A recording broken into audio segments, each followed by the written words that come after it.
Bigfoot, aliens from outer space. There are stories out there that have haunted us for generations. Ordinary people put in terrifying situations.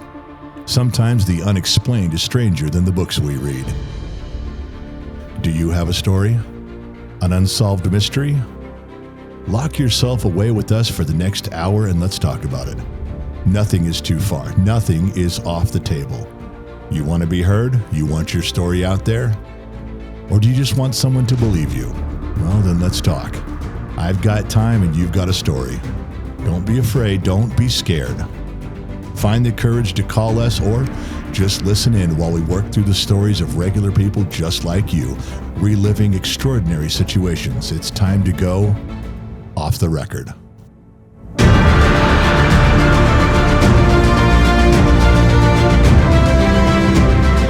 Oh, that just sounds so good. You know, when it comes to, you just can't tell how that's going to play out. You can't tell if that's going to come out strong or not until you hear it. Yeah. And I'm flipping all the buttons and doing all the work by myself. I can't figure it out, but I'm trying. I'm doing my best. Welcome to Off the Record. It is a little bit after 7 o'clock Los Angeles time here on the West Coast. November 5th it is. And we normally have callers call in. But not tonight. No. Tonight we have something special for you guys. Now, what we've done all these other times, what we've done all across the board is you guys call in. We talk about stuff, the Bermuda Triangle. We talk about conspiracy theories. You guys are big on alien abductions and ghost stories. You guys are big on that. You guys call in and you guys give me chills. But we're flipping the tables on you guys tonight. That's right. We're doing something a little different. What about all the times that there's ghosts out there? And what about the guys who track them down? Yeah. You ever think about that side of the equation? Do you ever wonder what it's like being on the other side? Well, what about the boys from Hometown Ghost Stories? We got 2 out of the 3. That's a good batting average still. We're still batting, almost 666 if we got 2 out of 3. That's good. These guys, this is what they do. This is their job. This is what they get up every morning for. They track down stories. Sometimes they drive to the locations. They get out their Ghostbusters gear. I've seen them all drive around and get out of a 1959 Cadillac, all painted white and red with the sirens running. I've seen them run across there. Yeah. KGXD radio is still playing. Is it? I can fix that. Sorry. How about now? Now we got that. KGXD radio, the butt's going how it's supposed to. Listen, these guys got their proton packs. Okay? They know what they're doing. I don't know what I'm doing, but I know they know what they're doing. And knowing is half the battle we learned as growing up. So listen, I need to introduce you guys. We need to bring them on. All right? And there's 2 out of the 3 guys. This is what they do. They've been doing this for a few years. These guys are pros. I'm telling you, I'm going to ask questions that I'm going to have to look up the meaning of the words afterwards because they got $12 words and I'm a $3 word guy. But I'm telling you, I'm so privileged to have them on tonight just to talk to them. We got Rob and we got Dave. The other guy's missing, so he doesn't count. Tonight, we can't even say his name. No. Did he get abducted by ghosts? Yeah, that's what Rob told me before the show. Rob goes, well, Jesse won't be here. He's a regular. He gets abducted every Wednesday, so he can't go. All right, I understand that. So let's bring them up. Let's see if we can get them on the show. They're feed number 6. Guys, are you there? I hope so. Dave, can we hear you too? Here I am. All right. Now, that should be 5 by 5. Can you believe I did this without a technical guy? I actually got the Zoom call to work with Streamlabs on the radio. I'm waiting for my trophy to fall from the ceiling right now because that's a miracle for a guy like me. Dave, Rob, thank you guys for taking time out of your evening to show up. I really, I can't put into words how much I appreciate you guys showing up. Really. Well, thanks for having us. Now, listen, before we get going too far in this, I just want a quick background. I know people are interested in what you do, but can you guys, is this like a full-time gig for you now, or do you guys still have 9 to 5 jobs you do? Yes. I guess they got 2 full-time jobs. This one probably doesn't pay as well as your other one, though, because you guys seem to spend a lot of time. I mean, I've watched some of your videos on here. I've watched quite a few of them now. You guys have a very unique style for your podcast. You guys do, a lot of guys just jump in the middle of a podcast and away they go. but you guys actually put some time into a video describing what you're going to talk about. Now, do you guys do that, or do you borrow that from someone else, those pre-production videos? Nope, No, that's we us. yeah, we write all of that. We record the audio, and we edit all the videos ourselves. And Jesse, the missing member, some say the lesser member. You got the two of the best three of us here, but he produces all the music as well. So like everything on our show, basically one of the three of us is doing. Well, then with that being said, there comes my first compliment of the night, because you guys do it's so well crafted. It's almost like a mini documentary. And I've heard Rob talk about in the podcast part. I've heard Rob go back and refer to the video where he's intentionally left stuff out because it just would go too long. I watched the one on Tombstone, and constantly Rob's going, "Well, I didn't talk a lot about that. I didn't talk a lot about this." He left some stuff out because he had mentioned it was going so long. So you guys are putting some thought into that. That's not like an easy task to just whip something together. There's some effort in there, and believe me, I know, because I struggle with that kind of stuff on my end. But the second compliment coming at you guys, I want you to know here's what the appeal is to everyone in the world who watches your stuff. You guys seem very authentic. You don't seem like you're trying to sell a narrative. I've never saw any of your videos where you pretend that something happened was more than it was. You don't say, "Oh, did you guys all see that in the corner there? Well, that's obviously proof that something's happening." You never do that. You guys always are very fair. Like, no. When Rob will say, "I think," or Jesse would say, "I think the sensor went off because we walked by it." You never try to oversell stuff. You guys are very, very fair about it, I thought, and balanced with what you guys do. But let me back up and let you guys talk for a minute. How did you guys get started in this? I'll let you take that, Dave. So, well, it all started when Rob called us up one day and said, "Hey guys, I want to do a ghost podcast." And we're like, "That's pretty cool," because we had dabbled in ghost investigating. Rob grew up in a haunted house, so he would invite us over and we'd have our amateur equipment and we'd hang out in his creepy attic and try and find ghost evidence. Sure. And you had kind of alluded to this earlier. We mentioned it. We've always been actually curious about finding out whether or not ghosts really do exist, and not so much about selling somebody on the idea that they exist. So we've always been super skeptical and really trying to find stuff that could possibly point to ghosts being real. So that's kind of how we got started, and kind of how we have that, what you referred to as that authentic feel, which I agree with. Yeah, and for those of you just joining in on the radio station, the numbers are climbing right now, so people are tuning in. Yes, you've reached the Gen X Talks Off the Record show, and we are interviewing. We have the privilege of being with the Hometown Ghost Stories guys, and this is Dave, and this is Rob. There's one guy missing, so we just we'll fill in where he should be talking with cartoon animal voices, and we'll be just fine. So. Did you see what I was saying about that? When you're not overselling something, I was really worried that you guys were going to be one of those shows where you set out all your sensors, you set out all your gear, and then every time there's a bump on the window, you guys go, "Oh, look, it's proof that there's a ghost here." And you guys don't do that. You guys literally only get excited when you guys believe something paranormal is happening.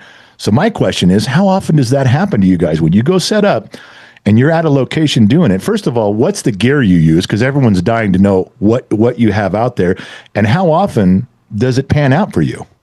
Well, I wish it was 100% hit rate, because we wouldn't waste, footage and hours going to places. But I think we've had 3 or 4 investigations that we completely had to not even release because just nothing happened the entire night. So, wow. And it doesn't mean a place isn't haunted either if you don't get anything that particular night. So you'll see a lot of people that go to a place for 3 hours, they don't get any activity, and they'll be like, "Well, this place isn't haunted." It's like, well, growing up in a house that I think was pretty haunted, the hauntings didn't happen every day, every week. Like, it was, very sporadic on that stuff. Right.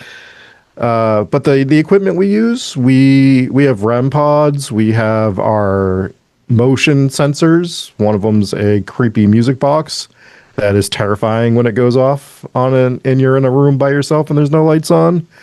We use Voice recorders, we use EMF detectors, We have a grid sensor that's it detects motion and it detects temperature changes.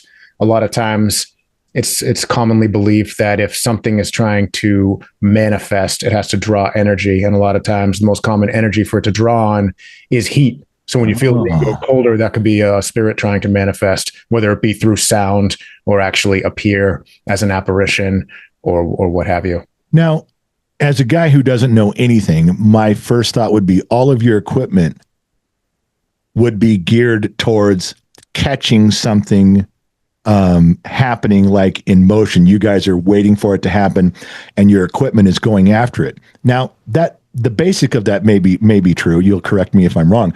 But when you guys go in there, you guys are asking for an entity of some sort to use your equipment, to say, can you do the yes, no? Can you move this? Can you trigger the music box? Am I getting that right? That some of these things you put out are you're not enticing is not the right word, but you're offering? Yeah. So there are two different kinds of spirits that we usually try and contact. There are residual hauntings and then there are intelligent hauntings. And you don't know what you're going to get. So you have different equipment that can detect either or both. So the SB7 Spirit Box is a device that you can use to communicate with intelligent spirits. And what this does is it channels through radio stations, and you will get little voices that come through in between the stations. And sometimes a voice will carry over multiple stations. Now you have to be careful with this because you have to be able to debunk what actually is just a voice on the radio coming through, right, and what might be coming through in between. And a common way to be able to tell what's coming through in between is if something carries over multiple channels, right? So you could get like a blip of a voice that's coming through that's just a radio DJ, and that's going to, it's going to come through just for a split second that you hit that channel. But if something's carrying over like 5 to 7 channels and it's a long sentence, that could be something in between, especially if it directly answers the question that you asked. Wow. How would you even get to the point of I can't even tell you the amount of knowledge that it would take to get to that point where you can say, okay, this is what we're setting up for equipment. This is what we're looking for. I mean, the trial and error on that just must be daunting to think about. Like Rob said, there's got to be times when nothing happens, and you just try again. You swing and a miss. But you guys have been out how many episodes do you got? Like 100, almost 180 or so that are up? For like our actual episodes, I think we're at 180, but we do a side content episode every week now as well. So make that probably closer to 350 total episodes of content that we've done. Sure. Plus that there are investigation episodes as well.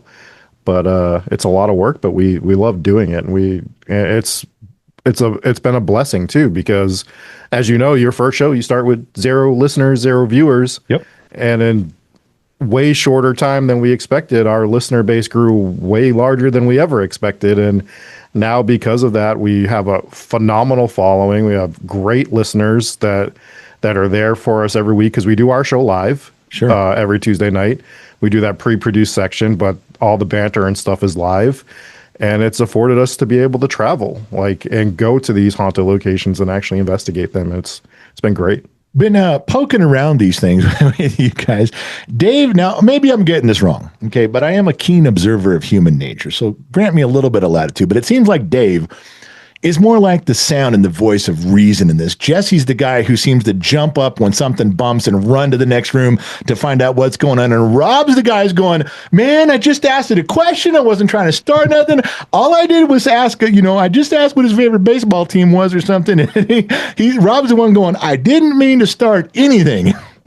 If that's not accurate, you can correct me. But more than one episode, that kind of fits the narrative when I see you guys out there looking around. Yeah, I'd say you pretty much hit the nail on the head there. But what's funny is I joined the group as the resident skeptic because I was somebody who was like, you're not going to convince me that ghosts exist.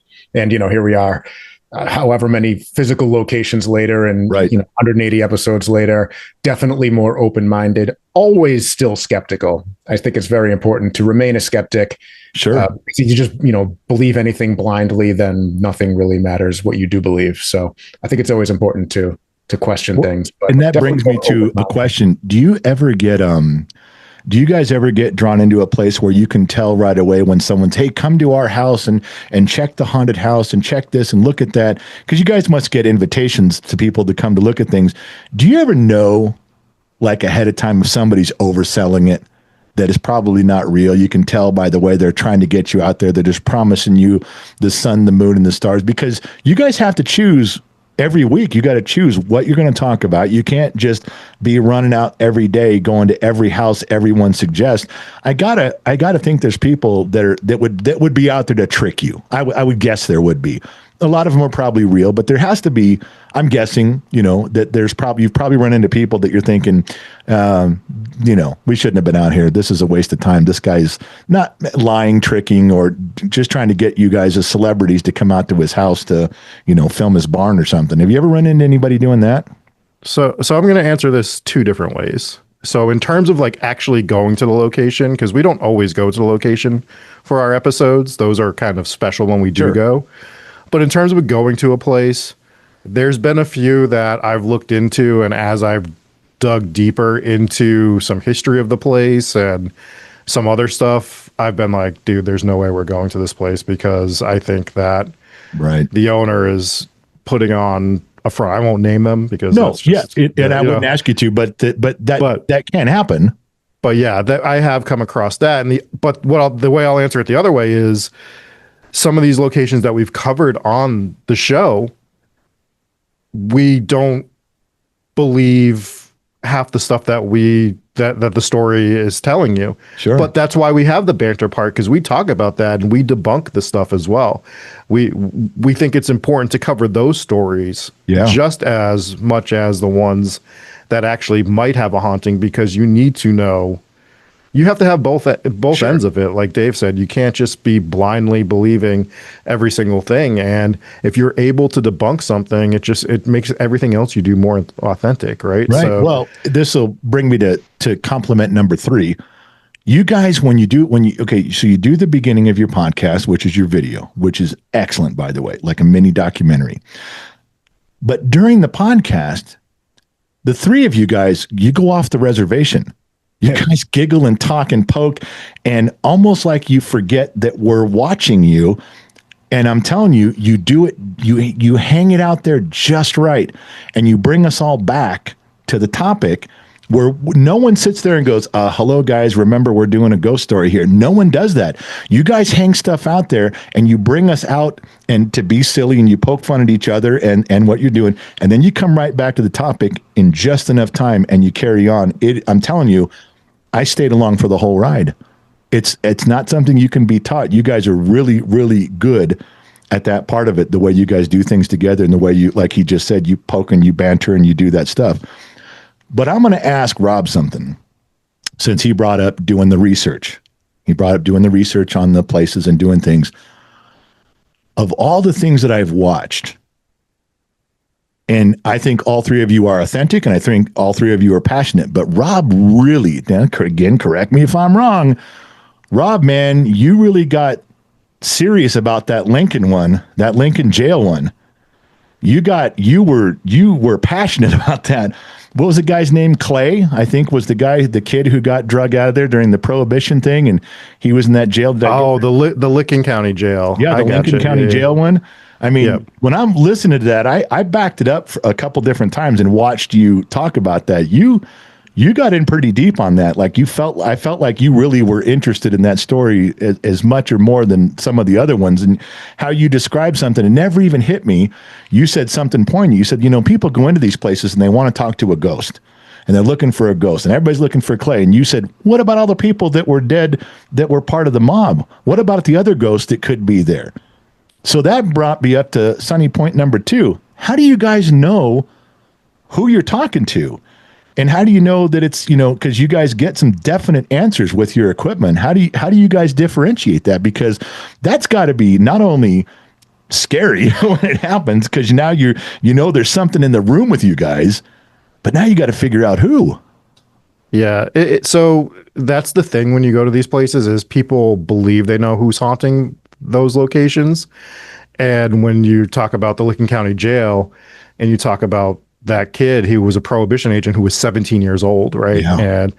and he got into a tussle with a former police captain from that town, ended up shooting that police captain. That captain died. The entire town is upset. They drag him from his cell and they hang him in the town square. Yeah. Right. So everyone believes that that's the kid that is haunting the second floor because that was his cell. And that is who we tried to communicate with when we went there. And we were getting like a little bit of responses, and then you really have to be open-minded, just like with anything. It's like, well, just because this is who everyone thinks is here to communicate with, this was a prison. Yeah. There was a lot of people that were on this second floor. And also, that atrocity happened, and a lot of people, that might have been the worst moment of a lot of those people's lives, and I'm sure a lot of them regretted it. Right. And I'm sure others didn't. And that might be where their energy, like as they're haunting, it might be a place that they go back to. So we just on the fly decided to try to communicate with them, like with some of the mob here. And that's when me and Dave really started getting the responses there in that second floor of the Licking County Jail. And that one, if you watch that investigation, we cut our investigations down because there's so much. Like you're there for hours and hours and hours. And we usually try to cut those investigations down to 6-7 minutes if we can. We let most of that roll because there was a whole narrative going on and like questions that were being answered. So it was a really cool experience at the Licking County Jail. But to answer go ahead. Sorry, to answer your question of how you can tell which one you're talking to, the short answer is you really can't definitively tell which spirit you're talking to, but we can kind of narrow it down, or sometimes can figure it out by asking specific questions. And depending on the specific answers that you get, sometimes you can get a pretty good idea of which spirit you're talking to. I get that. That would make sense. All right. So because I have other questions and I'm being selfish about this, I'm not pandering to the audience the way I'm supposed to. I want each of you to give me your favorite ghost story. And I mean something you without a doubt believe it was real. You were there, like made the hair on the back of your neck stand up. No question. Doesn't have to be exciting like like somebody knocked over the lamp and burned the house down. No. I'm not saying that. But each of you give me something like that was the one you remember. If you had to put it on your tombstone, your epitaph, like this is the one story I want you guys to all remember, which one would that be? I can start here because I can, and I don't know, I've had, 10 seconds to think about this. So what I'll give you is the story that we saw in person that made me go from the, I'm just coming to debunk everything because I don't believe it, to the, oh shit, maybe I don't know everything. Okay. Yeah. So it was before we actually started the show, and we did our first real ghost investigation out in Western Massachusetts, out in the Berkshires, at a place called the Houghton Mansion. And it was an old Mason's lodge that had a bunch of history to it, and it had since been shut down. It's now condemned, but before it was condemned, we actually got to go in there and investigate. And one of the hauntings that occurs at this place that the keepers would often talk about was that there's this one big door that will just slam shut randomly. And they think that this was a ghost. I'm like, oh, easy. I can debunk this. I grew up, I'm in the carpentry industry, and I work with stuff all the time. I'm like, I can figure out why this door is slamming, or if it even really is slamming, we'll see. So what it is big, heavy French door, glass panels, you can see right through it.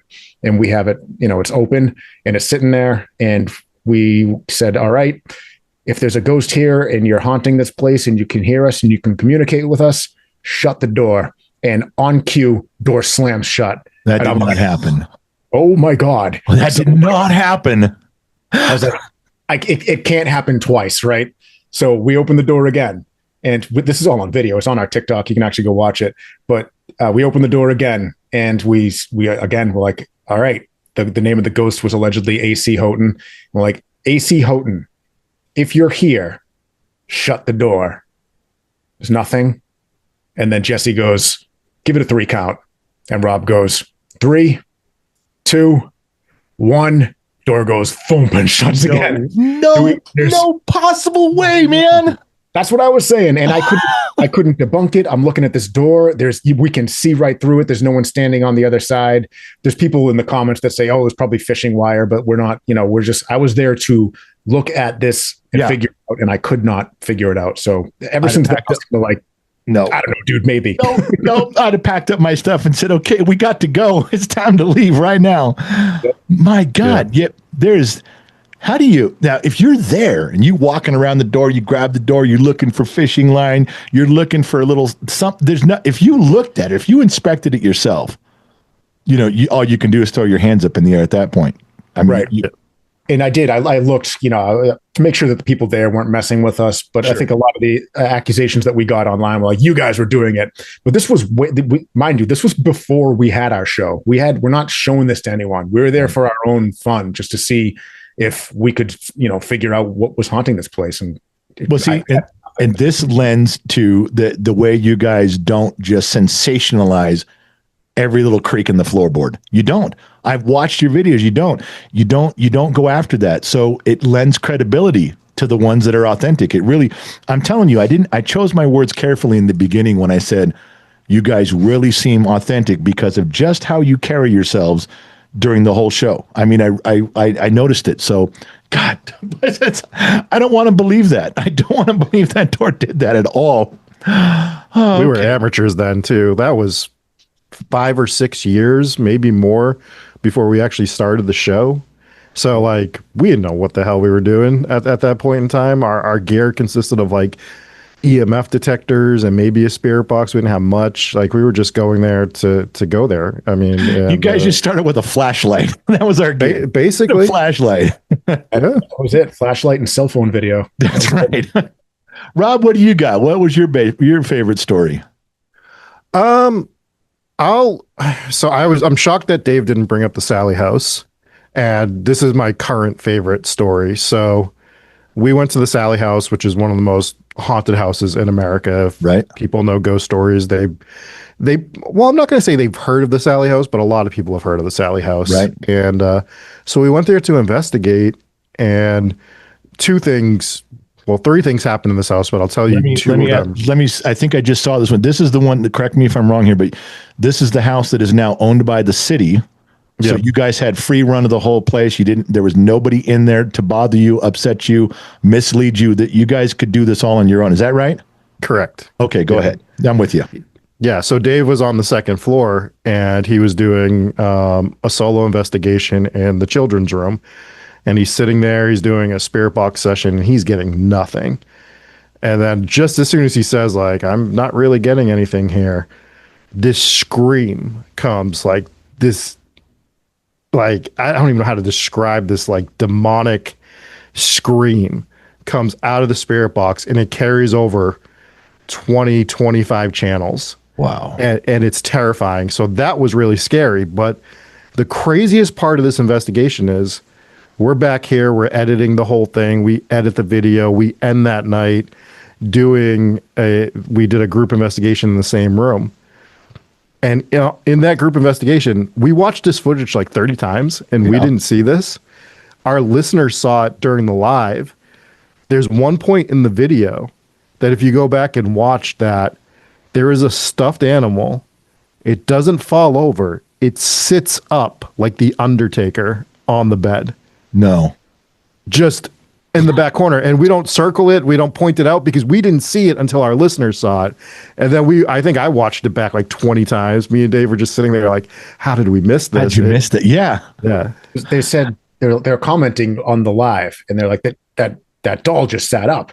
Or that doll just moved. They didn't say sit up. They said that doll just moved. So I'm like, Jesse was sitting on the bed. I'm like, yeah, I'm sure the doll moved because Jesse's sitting on the bed. If you've ever watched your investigations, Jesse's bouncing around like a insane person. I'm sure one of the dolls just shifted. But it was when we played it back, I'm watching it. Jesse wasn't moving, and even if he was, it doesn't matter because that doll, like Rob said, didn't fall over. It just sat up. And it was so weird. I'm embarrassing myself now because I'm getting goosebumps on the show. So weird. And it was one of the most compelling things I've seen in an investigation that we've got, and we all missed it. And if it wasn't for the listeners, we wouldn't have caught it. Yeah. Here's another question that comes to mind. If I were to go to a location and someone says, okay, there's ghosts in the room right now, I'd be like, I'd be angry. I'd go at them and say, okay, you show yourself. Why don't you come punch me in the face? Why don't you try to scratch me? Why don't you do something to me, tough guy? I mean, admittedly, mostly because I'm scared.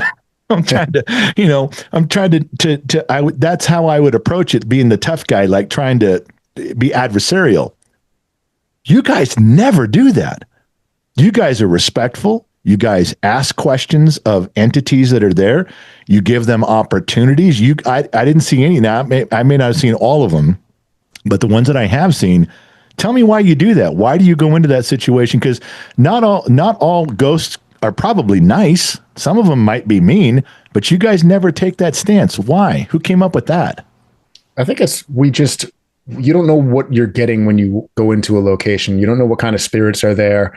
Most are not malign. Most of them are either friendly spirits or they don't know they're ghosts. We deal with there's a lot of children ghosts that haunt places, and a lot of them are playful. And if it's a kid ghost and a ball rolls down the hallway, obviously that's horrifying, right? You see that red ball bouncing down the hallway in the dark, and you want to go, get away, or whatever. But that could be the ghost of a little kid that doesn't know they're a ghost, right? Wow.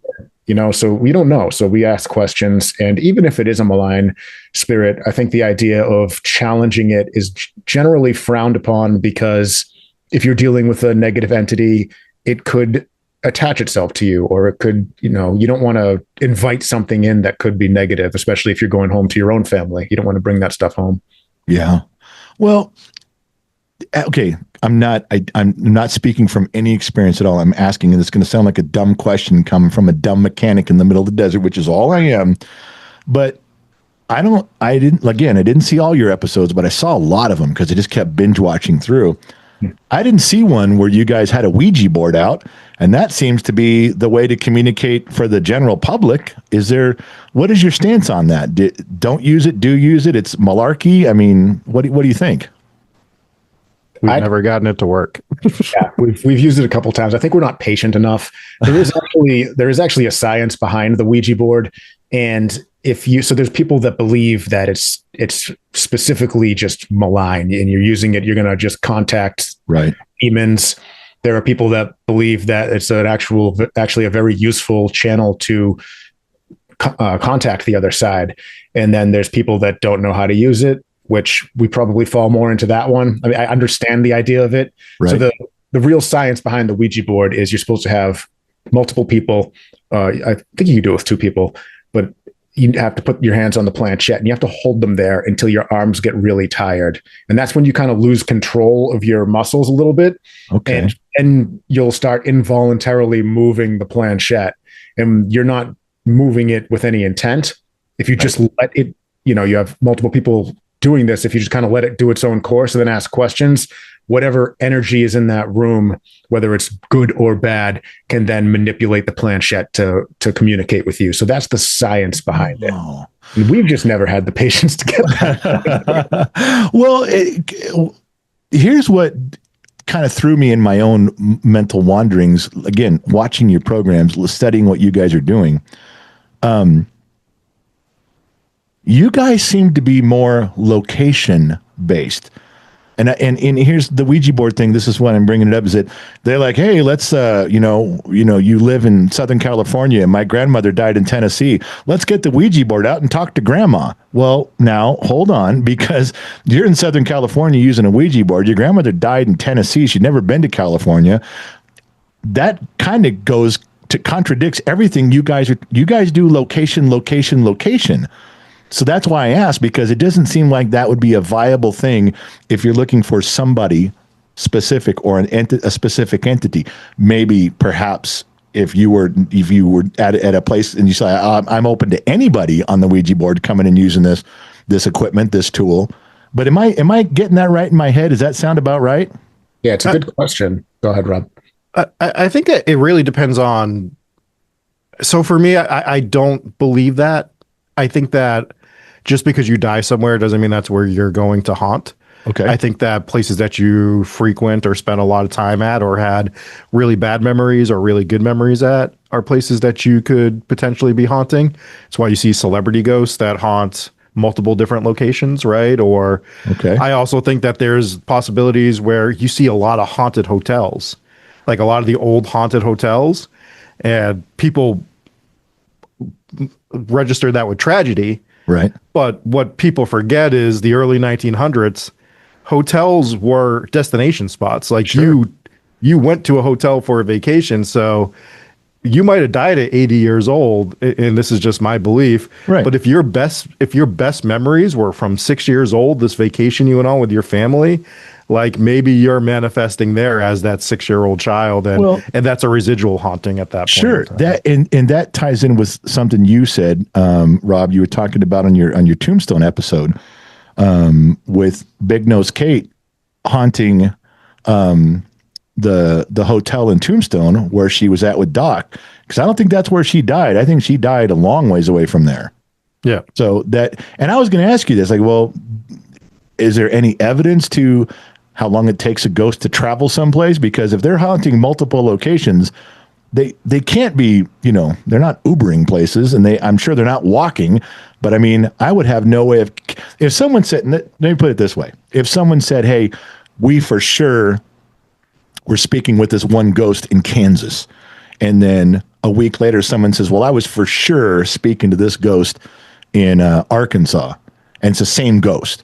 Would you guys believe that a ghost could travel that far in a week, or would you guys go, no? What just your gut reaction? I know there's no way to clock this, but some people would call that proof that one of the two people is incorrect. That would be true. I think that would be true if you are saying that ghosts that the rules for ghosts apply to the same rules that people in the physical world have to follow. So I think if something is natural and exists in the natural world, then it has to adhere to natural laws of physics. If something exists supernaturally, they don't follow any of the laws of the natural world. So they're not bound to time constraints. They're not bound to location. They're not bound to language, right? So you could communicate with a ghost of a person who never spoke English just fine, because a ghost is not using English to communicate. It exists supernaturally beyond, right? This is, metaphysics. So I would have never thought of that. Far out, man. That's a perfect explanation. I wouldn't even have assumed that far down the road. Now, as much as I like to compliment you guys, I think I've been pretty straightforward about my admiration, about my complimentary tones. I do have a question. I saw a video that kind of made me scratch my head and chuckle a little bit. I'm not sure if either one of you are responsible for this. And feel free, if we need to throw Jesse under the bus because he's not here, that's actually one of my favorite things to do, is blame the guy who's not in the room. Hold on. I have to tell you, Jesse jumped into the YouTube chat. Oh, yeah. And he's listening and he's saying hi to everybody. I guess the aliens returned him early. It's Wednesday, his Wednesday thing.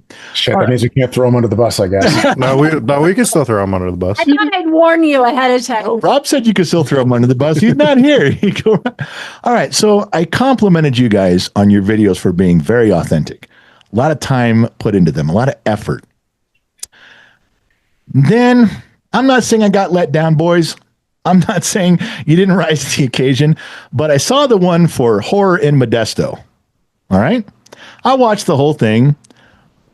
Not real sure how Red Dead Redemption fits into the narrative of that. But if you could explain that to me, I'd love to hear it.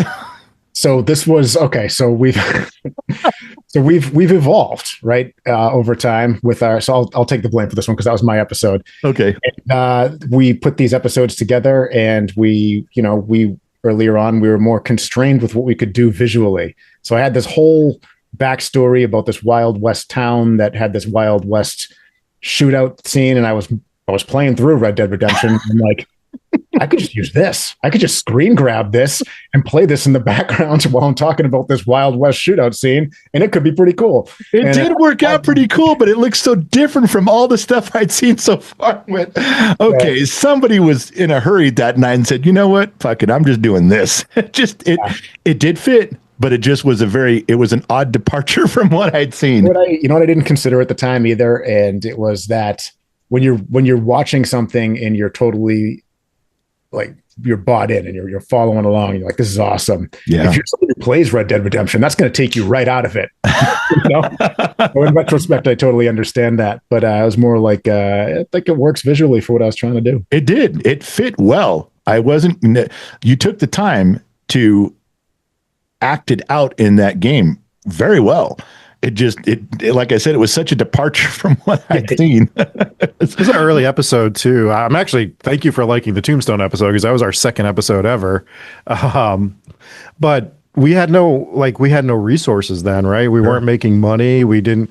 Now we have access to stock footage, and stuff like that. And we've bought a camera, obviously, and we can film a lot of the stuff on our own now. So in the beginning, you're just sort of pieceworking. That's why we're like, when people are like, I want to check out your show, I'm like, check out the newer stuff first and then go back to the old stuff.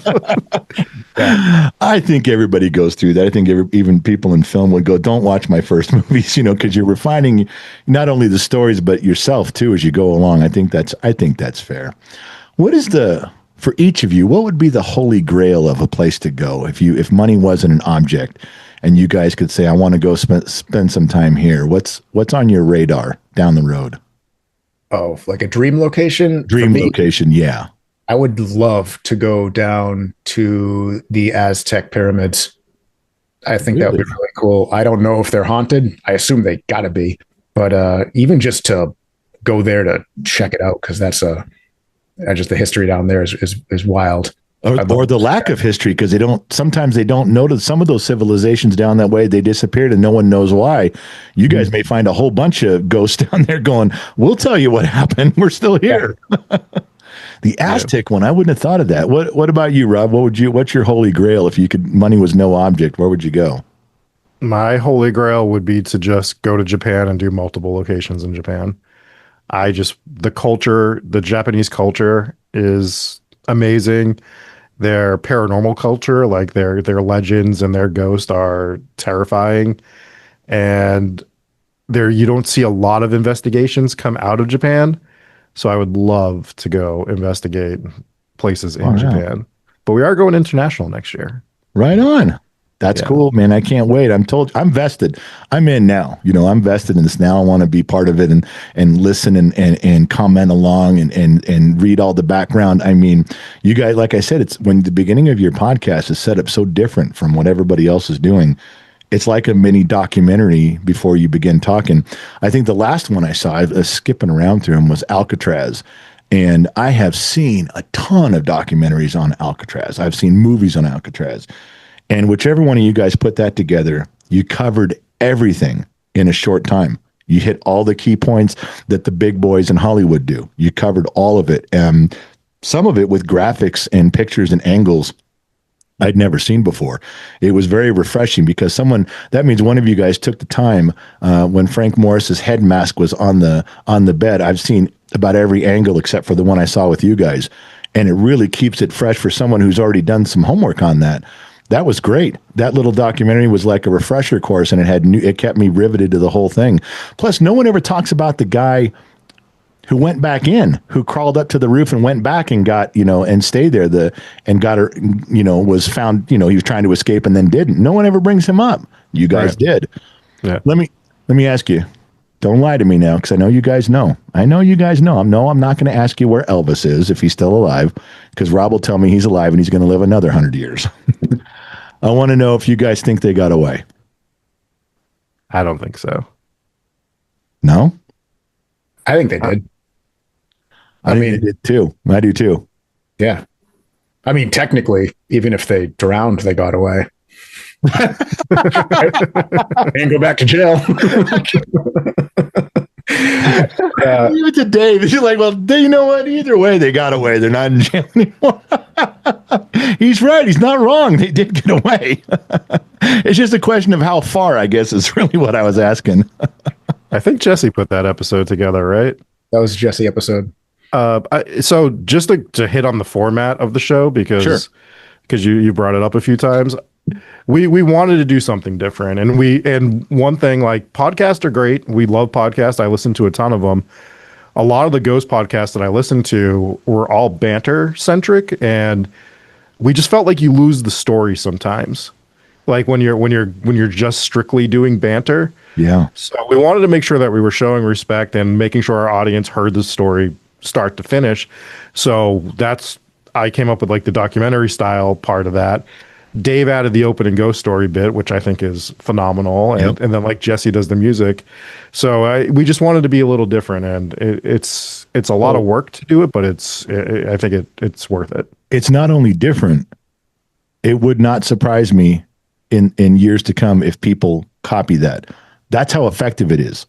I mean, that is really a unique. I mean, it stood out to me. I'm like, wow, nobody's doing this. I mean, it's really well put together.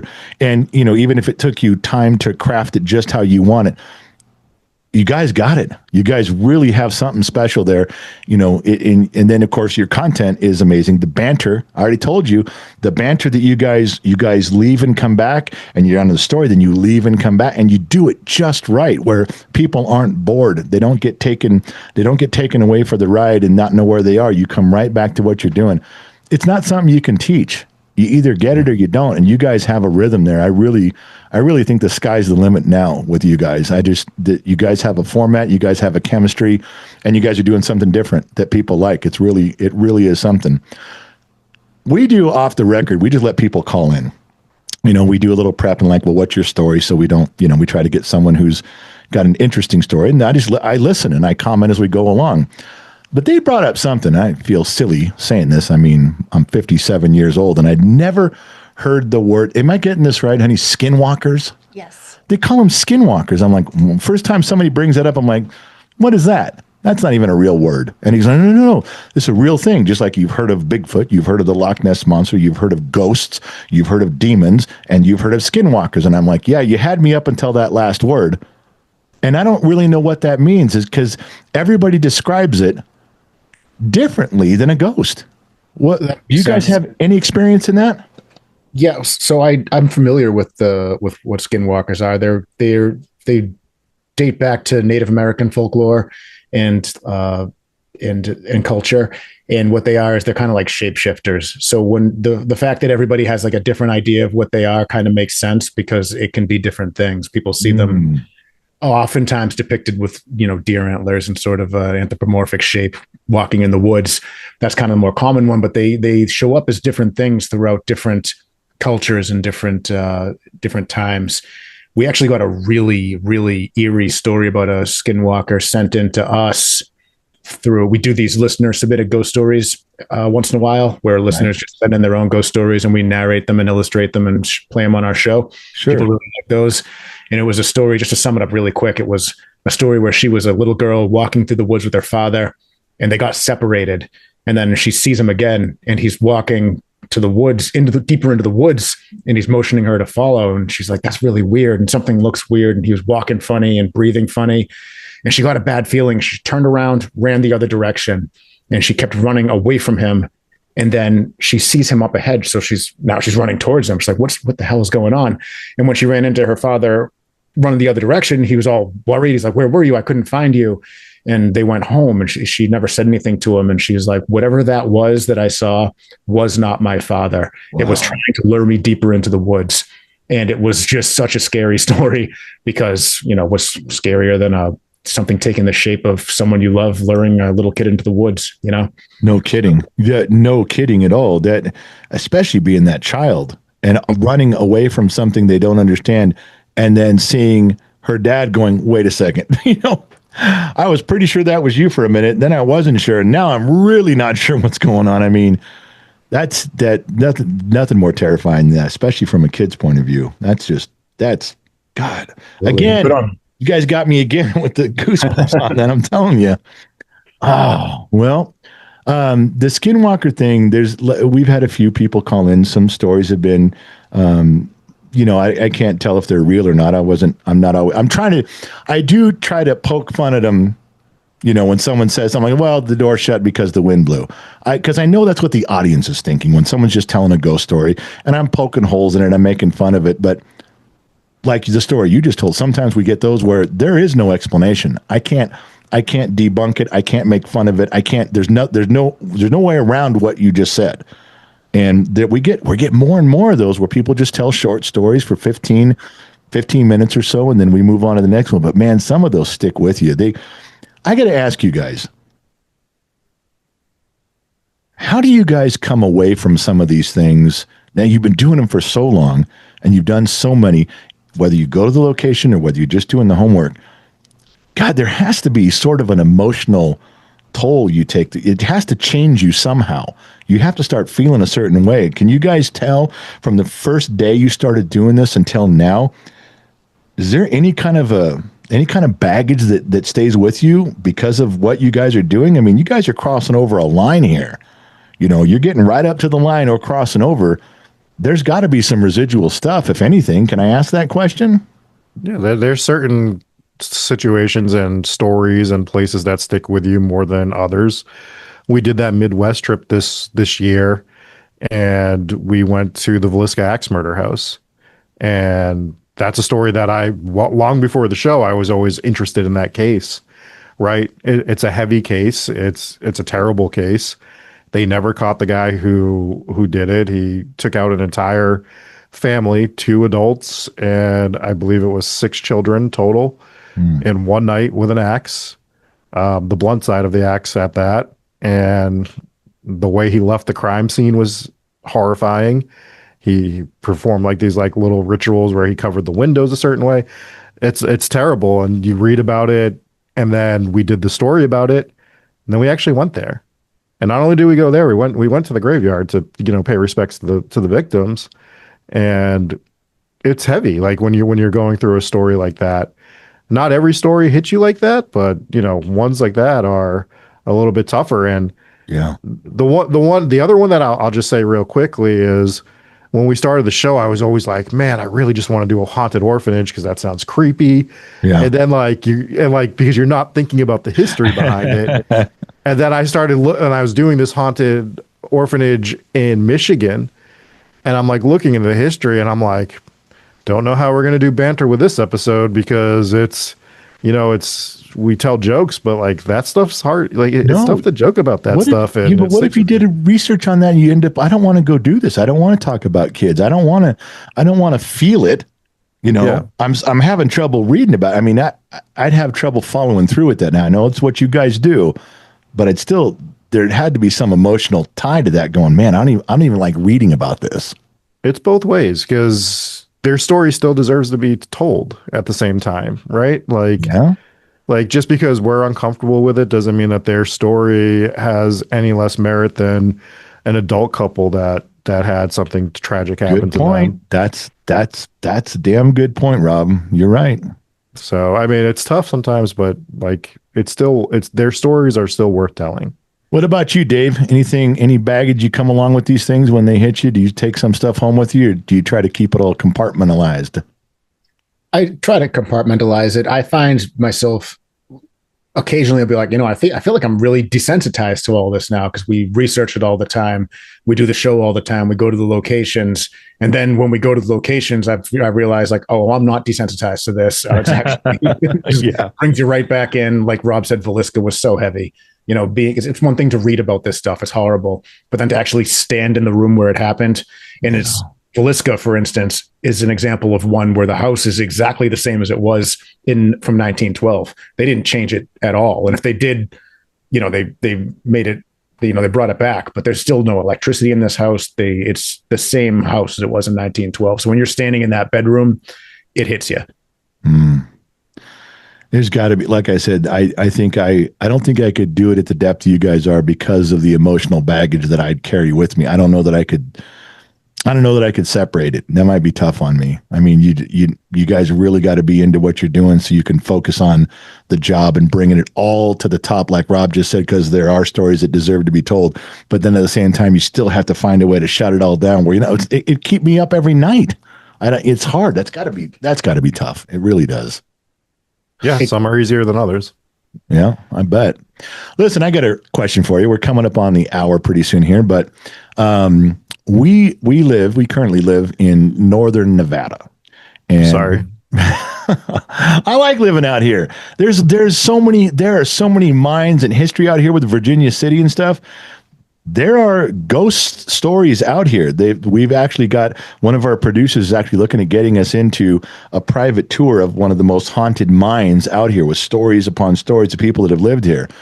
Is there any way I could entice you guys to come out if we could work something out and do something together if you guys were out this way? Or I don't know how far you travel. I mean, maybe Nevada's too far for you.